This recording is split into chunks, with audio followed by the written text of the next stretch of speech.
Hello বন্ধুরা, আজকে চলে আসলাম আরেকটা ছোট্ট একটা ভিডিও নিয়ে তোমাদের সাথে শেয়ার করার জন্য। তো বন্ধুরা, আজকের ভিডিওটা হইতাছে কিন্তু একটা অটো গাড়ির টায়ারের আমি পাঞ্চার সারামো সেটা সম্বন্ধে আজকের ভিডিওটা। তো কাস্টমার থেকে দাদা কিন্তু আমাকে টায়ারটা আমার কাছে দিয়ে সেটা চলে গেছে।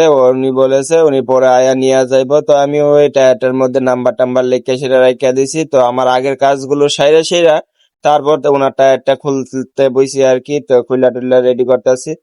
তো আজকে কিন্তু এটার মধ্যে একটা কাহিনী হয়ে গেছে গা বন্ধুরা। কাহিনীটা হইতাছে এটার মধ্যে একটা পিন ঢুকছিল, বুঝছনি বন্ধুরা। তো এই পিনটা ঢোকার পরে ওই মানে যিনি যে দাদা টায়ারটা নিয়ে আইছে না, উনি লিক হওয়ার পরে মানে পিনটা ঢোকার পরে অনেকক্ষণ চালাইছে টায়ারটা দিয়ে। তো চালানোর কারণে টায়ার টিউবটা আছে না পুরাটাই বাদ হয়ে গেছে গা, কারণ অনেকগুলা লিক হইছে। অনেকগুলা লিক বলতে এমন বাজে ভাবে লিক হইছে, মানে পুরাটা টায়ার টিউবের মধ্যে আছে না সবটার ভিতরে লিক, ছোট ছোট ছোট ছোট লিক হয়ে গেছে গা বন্ধুরা। তো এতগুলা লিক তো মারতে গেলে যে টাকা আমারে দিব ওই টাকা দিয়ে নতুন টিউবই লাগাইতে পারবো। তো এর লিগে আর আমি কাস্টমার আইসে পরে আবার ওই দাদাটা আইসে পরে দাদাটা কইছি যে হ্যালো দাদা, তুমি যে এটার মধ্যে অনেকগুলা লিক হয়ে গেছে গা, তো এটা তুমি রাখলে ঠিক হইতো না, কারণ এটার মধ্যে অনেকগুলা লিক হয়ে গেছে গা, তুমি এটা পাল্টাই লাও। তারপরে কইতেছে ঠিক আছে, একটা টিউবের দাম কত? আমি কইলাম এত টাকা, মানে টিউবের রেটটা কইছি। পরে ঠিক আছে তুমি লাগিয়ে রেখে দিও, তো আমি পরে আয়া লইয়া যাবো। আমি কইলাম আচ্ছা ঠিক আছে, তাহলে তুমি পরে আয়া নিয়ে যাও, আমি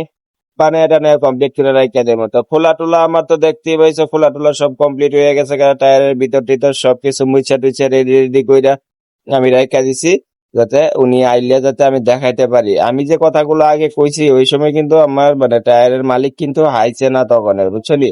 তো ওই দেখো সব কাজটা শেষ, আমি কিন্তু সবকিছু গুছাই রাখা দিছি বন্ধুরা।